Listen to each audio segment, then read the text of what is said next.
I mean, we look at Messi's goals and it's shown around the world and it's seen as no one else can do. Well, Mo Salah can, and he's done it twice in recent weeks. Plus this assist. It wasn't just... his all-round play was unbelievable. I mean, that's just outrageous, Don, isn't it? I mean, in terms of the vision and execution.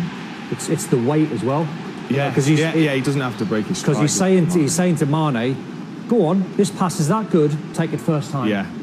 And that's the type of game. It's quite hard to get enough weight on that with the outside of the boot as well. It's this one. It's like, you know, it's like when you see the great pictures of Maradona when there was about 7 Belgians around him in, what is it, World Cup 82 or 86, whenever it was. Yeah. And then you look at Messi and the goals that he scored and you go, these type of players are just geniuses, and he's in the form of his life. Now, you want to be... Cathcart, I know, has gone to block with his right, but last week he scored with his right. I know, I'm being a little bit picky towards Cathcart. He should do a little bit better. If I'm Cathcart, I'm saying to Mo Salah, can you score from there with your right foot? And I think the Man City defence will tell him, yes, he can. Laporte's probably going, of course he can. Yes, he can. He's a genius, isn't he? Oh, here we go. So you could listen. You could decide for yourself at home which is the better goal. I've gone... I don't know. I think Watford.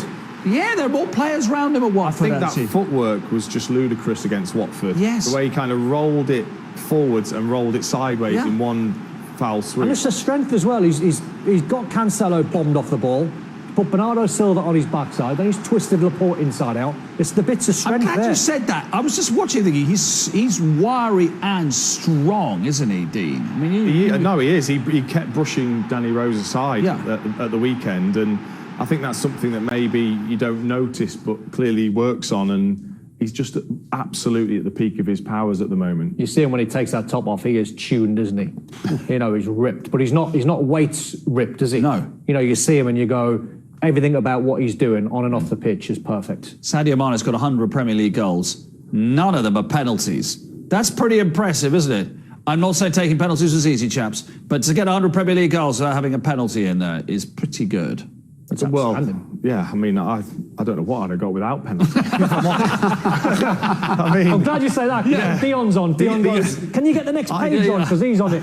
I can't even, contemplate what these guys have had to go through to get them sort of numbers, and Mane especially, and he's not going to stop anytime soon as well. Do you feel that Firmino is responding well to the Jota challenge? I know Jota was injured, Absolutely. but Jota so seamlessly slips into that front three, doesn't he? It does feel like Firmino sometimes is the one who misses out, but the way he played at the weekend, it'll be Jota who's waiting his turn. But what I loved about his performances, he had everything that we have come to love about him, which is that link-up play, but his goals were a combined total of about 7 yards, which is what you want from your striker. That, of course, be involved in the build-up, but if the ball's going to get flashed across the box and the goalkeeper's going to spill it, you want your centre forward there, making sure that he's there gambling on anything that falls. And that's what I loved about his hat-trick, was it was probably one of the ugliest hat-tricks you'll ever see. But all first-time finishes. With Roy Keane a lot. He's always going about first-time finish. But he's in there. One-touch finish, Whereas we analyse Harry Kane to death, don't we? Yeah. And Harry Kane's outside the 18-yard box. Yes.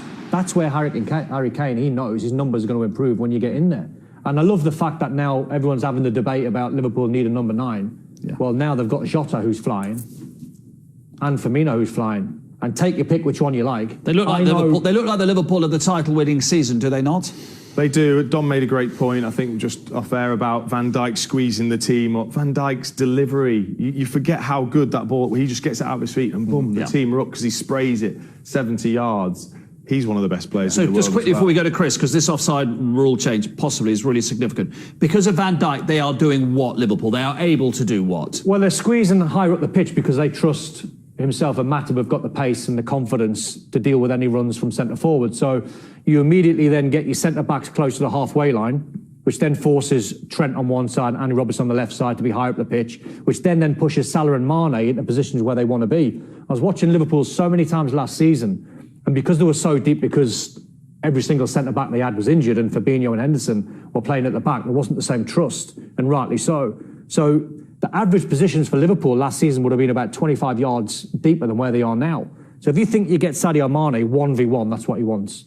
You get Salah 1v1, that he wants. Salah doesn't want to be picking the ball up on the halfway line with 50 yards to go and 7 players to beat. It's not impossible. So the Van Dijk impact has been so good in what they're doing going forward. It's incredible. So instead, Salah's picking the ball up with 20 yards to go and seven men to beat, but he can beat them. It's a very good point. Yeah, of course. It's really interesting. It's easier doing that in the 80-yard box than on the halfway line. Of course, as he's proved 2 weeks in a row. Right, they were going to win anyway, Liverpool. But that middle Firmino goal, we're all going, morally, that's offside. So just talk us through why it's not given offside and why it might be given offside quite soon. Well, this is on the back of the Mbappe goal in the UEFA Nations League. And to the letter of the law, this is the correct decision because we know VAR checks it. I mean, Mo Salah's clearly in an offside position, but he's not preventing a player from playing the ball. He's not attempting to play it. He's not challenging. He's not making an action. And in that reason, he is technically onside. It's been well documented that Roberto Rossetti, who's the head of UEFA referees, says that a decision like that is correct. We saw the one with Mbappe I've mentioned, said, yeah, it's right. But in the spirit of the game, every ex-player I've spoken to said, Chris, it can't be right. So I'm pretty sure this is something that's going to be discussed. It can't be right because the one word you didn't use was impacting. Because Salah was impacting upon the play, if not the ball, because he's forcing the defender to make the clearance, because the defender's not going to let it go and go, all right, you have it, Salah, because you're offside, you'll be flagged. Well, Cathcart will never, ever leave the ball. No pro will ever. It's in their human instinct as being a pro from when you're a young kid going at a professional level.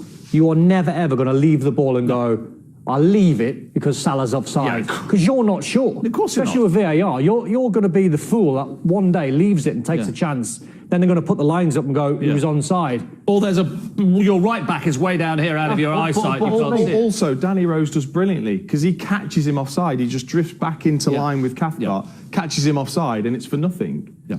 We had this in 2018. Do you remember there was a game Liverpool-Tottenham at Anfield? We talked about this for about an hour. Do you remember? It left me in. You know when you're watching a game in real time and you get confused and you go, "What's the law? What is it? Am I right? Am I wrong? What am I seeing? I must be wrong." That was because it was a deliberate play by it was Lovren, wasn't he? Lovren deliberately plays the ball, which basically plays Kane on